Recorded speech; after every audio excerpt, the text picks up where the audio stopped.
Assalamualaikum warahmatullahi wabarakatuh. Perkenalkan, saya Arayan Prawira Hardianata, mahasiswa Ilmu Komunikasi Universitas Muhammadiyah Yogyakarta, peserta mata kuliah Metode Penelitian Komunikasi Kualitatif tahun 2023. Pada video ini saya akan menjelaskan tentang analisis framing, analisis naratif, dan analisis semiotika. Semoga bermanfaat. Yang pertama ada analisis framing. Analisis framing sendiri memiliki konsep dasar, yaitu paradigma, interpretif atau konstruktivistik, yaitu melihat komunikasi sebagai produksi makna. Apa itu analisis framing? Analisis framing adalah salah satu metode analisis teks yang berada dalam kategori paradigma, interpretif, atau konstruktivistik. Analisis framing adalah analisis yang biasa digunakan untuk berita-berita yang bersifat sosial politik. Analisis yang memusatkan perhatian pada bagaimana media mengemas sebuah berita. Seperti yang dikatakan William A. Gambson, analisis framing sendiri yaitu cara bercerita atau gugusan ide-ide yang terorganisir sedemikian rupa dan menghadirkan konstruksi makna peristiwa-peristiwa yang berkaitan dengan objek suatu wacana. Cara bercerita itu terbentuk dalam suatu kemasan. Dalam analisis framing terdapat beberapa model, yaitu model pertama, model Zongdang dan Koczycki. Model kedua itu ada model Robert Edman, dan yang terakhir model ketiga itu ada model Gambson. Kemudian kita lanjut ke analisis naratif. Analisis naratif juga memiliki konsep dasar, yaitu naratif berasal dari bahasa Latin ner, yaitu membuat tahu. Sebuah teks dikatakan narasi jika terdapat beberapa peristiwa atau serangkaian peristiwa-peristiwa. Di analisis naratif juga terdapat definisi narasi. Menurut Gerard Genette, representasi dari sebuah atau rangkaian peristiwa-peristiwa. Menurut Gerald Prince, representasi dari satu atau lebih peristiwa nyata atau fiktif yang dikomunikasikan oleh satu, dua, atau beberapa narator. Analisis naratif adalah analisis tentang narasi baik fiksi atau non-fiksi. Menggunakan analisis naratif berarti menggunakan teks sebagai sebuah cerita sesuai dengan karakteristik.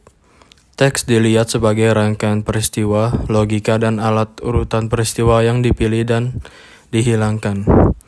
Titik sentral dari analisis naratif adalah mengetahui bagaimana peristiwa disusun dan jalinan antar satu peristiwa disusun dengan peristiwa lain.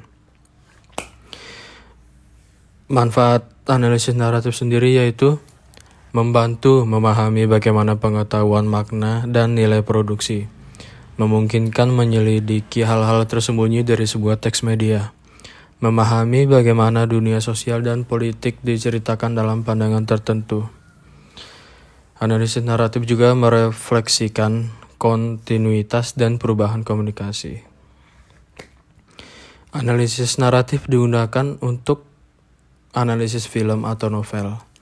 Jika semiotika lebih menganalisis para tanda-tanda, dalam naratif selain tanda, juga dianalisis bagaimana alur ceritanya.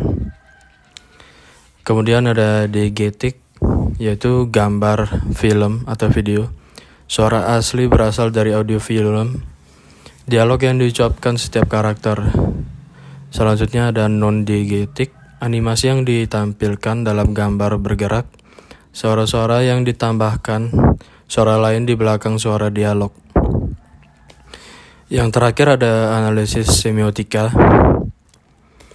Analisis semiotika juga memiliki konsep dasar. Semiotika merupakan pengkajian tanda-tanda, sistem yang memandang entitas-entitas tertentu sebagai tanda-tanda, sebagai sesuatu yang bermakna.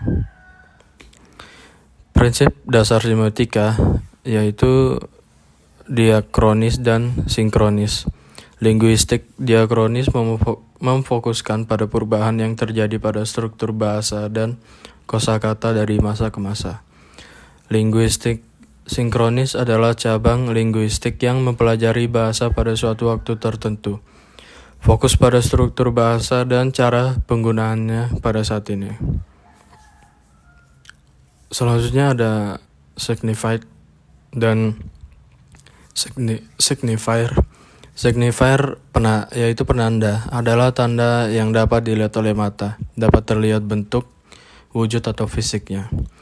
Signified yaitu petanda, adalah makna yang terkandung dalam pesan yang memiliki konsep, fungsi, dan nilai yang terkandung di dalam tanda tersebut. Tanda selalu terdiri dari signified dan signifier. Selanjutnya terakhir yaitu language dan parole.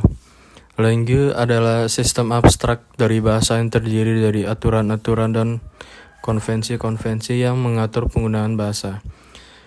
Dan parole adalah penggunaan konkret dari language dalam kehidupan sehari-hari. Demikian analisis yang dapat saya sampaikan, analisis tentang framing, analisis naratif, dan analisis semiotika. Terima kasih yang sudah menonton dan semoga bermanfaat untuk kita semua. Wabillahi taufiq wal hidayah. Wassalamualaikum warahmatullahi wabarakatuh.